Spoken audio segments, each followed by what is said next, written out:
Shalom dan selamat pagi Bapak Ibu serta saudara-saudari yang terkasih. Kembali lagi kita berjumpa dalam Renungan Harian Toraya edisi Minggu 6 Februari 2022. Bapak Ibu serta saudara-saudari yang terkasih, mari kita mengucap syukur kepada Tuhan atas penyertaan-Nya yang senantiasa kita rasakan di dalam kehidupan kita. Dan mari kita selalu meminta pertolongan hanya daripada-Nya. Pertolongan kita adalah dalam nama Tuhan yang menjadikan langit dan bumi. Kasih karunia dan damai sejahtera dari Allah Bapa Tuhan kita menyertai kita sekalian.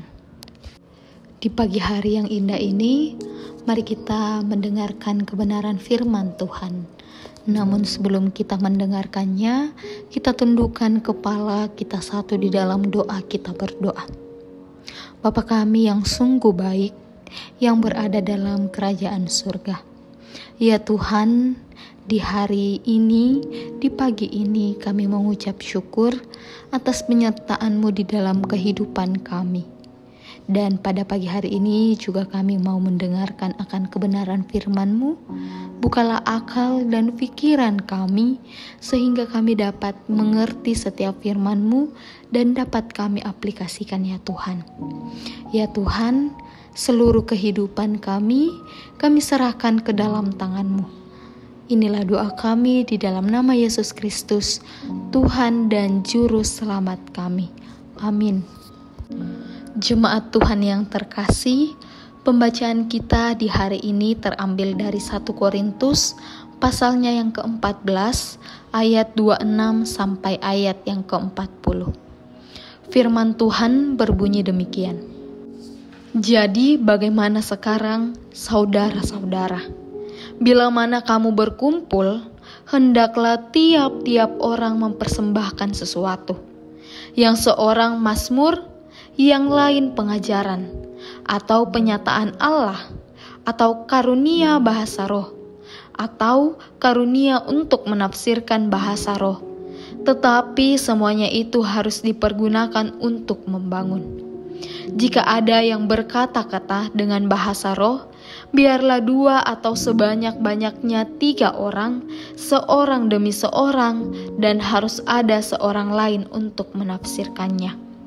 Jika tidak ada orang yang dapat menafsirkannya, hendaklah mereka berdiam diri dalam pertemuan jemaat dan hanya boleh berkata-kata kepada dirinya sendiri dan kepada Allah. Tetapi nabi-nabi, baiklah 2 atau 3 orang di antaranya berkata-kata dan yang lain menanggapi apa yang mereka katakan. Tetapi jika seorang lain yang duduk di situ mendapatkan penyataan, maka yang pertama itu harus berdiam diri. Sebab kamu semua boleh bernubuat seorang demi seorang, sehingga kamu semua dapat belajar dan beroleh kekuatan. Karunia nabi takluk kepada nabi-nabi, sebab Allah tidak menghendaki kekacauan, tetapi damai sejahtera. Sama seperti dalam semua jemaat orang-orang kudus. Perempuan-perempuan harus berdiam diri dalam pertemuan-pertemuan jemaat. Sebab mereka tidak diperbolehkan untuk berbicara, mereka harus menundukkan diri. Seperti yang dikatakan juga oleh hukum Taurat, jika mereka ingin mengetahui sesuatu, baiklah mereka menanyakan kepada suaminya di rumah. Sebab tidak sopan bagi perempuan untuk berbicara dalam pertemuan jemaat. Atau adakah firman Allah mulai dari kamu, atau hanya kepada kamu sajakah firman itu telah datang? Jika seorang menganggap dirinya nabi atau orang yang mendapatkan karunia roh, ia harus sadar bahwa apa yang kukatakan kepadamu adalah perintah Tuhan. Tetapi jika ia tidak mengindahkannya, janganlah kamu mengindahkan dia. Karena itu, saudara-saudaraku, usahakanlah dirimu untuk memperoleh karunia untuk bernubuat. Dan janganlah melarang orang yang berkata-kata dengan bahasa roh, tetapi segala sesuatu harus berlangsung dengan sopan dan teratur. Amin. Jemaat Tuhan yang terkasih, tema perenungan kita ialah kehendaknya bukan kehendakku. Jemaat Tuhan yang terkasih, kebanyakan orang yang memiliki kecenderungan ingin menonjolkan diri dibandingkan orang lain. Sehingga saat mereka melakukan sesuatu, maka orientasinya ialah pujian atau pengakuan dari orang lain. Sehingga tak jarang dalam suatu perkumpulan atau persekutuan terjadi persaingan dalam hal menonjolkan diri yang berpotensi mengakibatkan kehancuran. Nah, hal itu juga dialami oleh orang percaya di Korintus.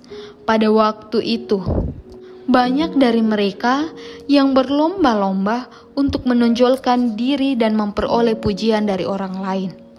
Hal itulah yang dapat menghancurkan dan menghambat pertumbuhan jemaat.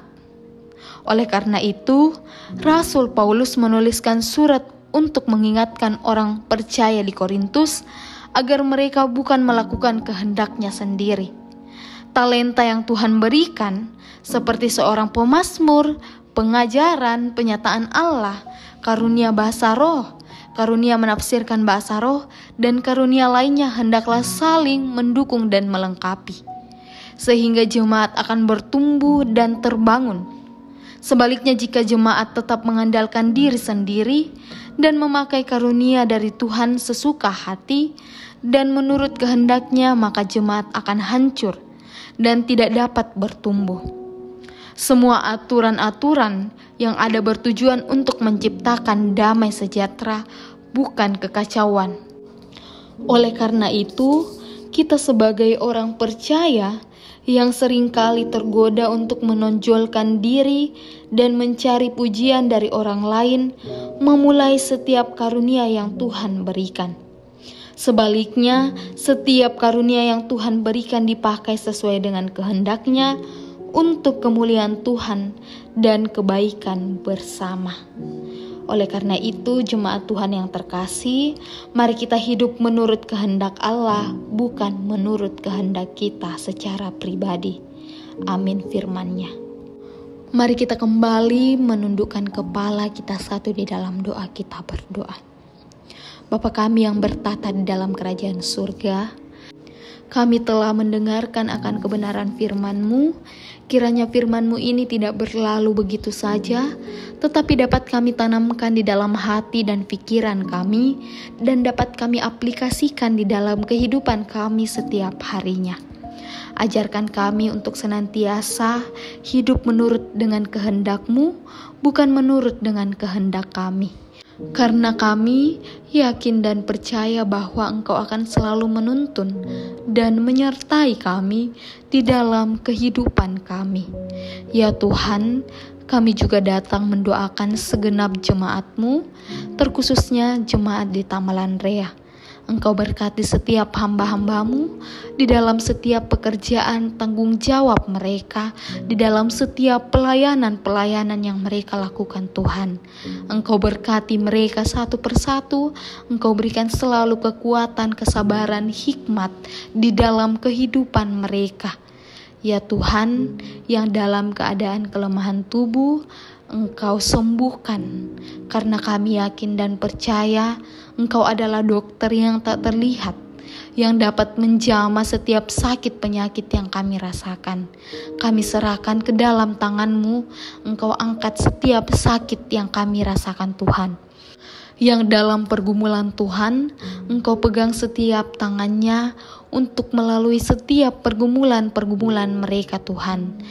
Sukacita yang masih kami rasakan, kami mengucap syukur atas semuanya itu.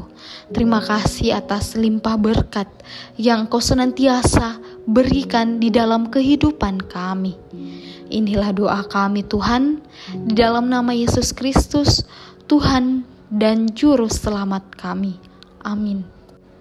Jemaat Tuhan yang terkasih, pergilah dan jadilah pelaku akan firman Tuhan dan terimalah berkat-Nya.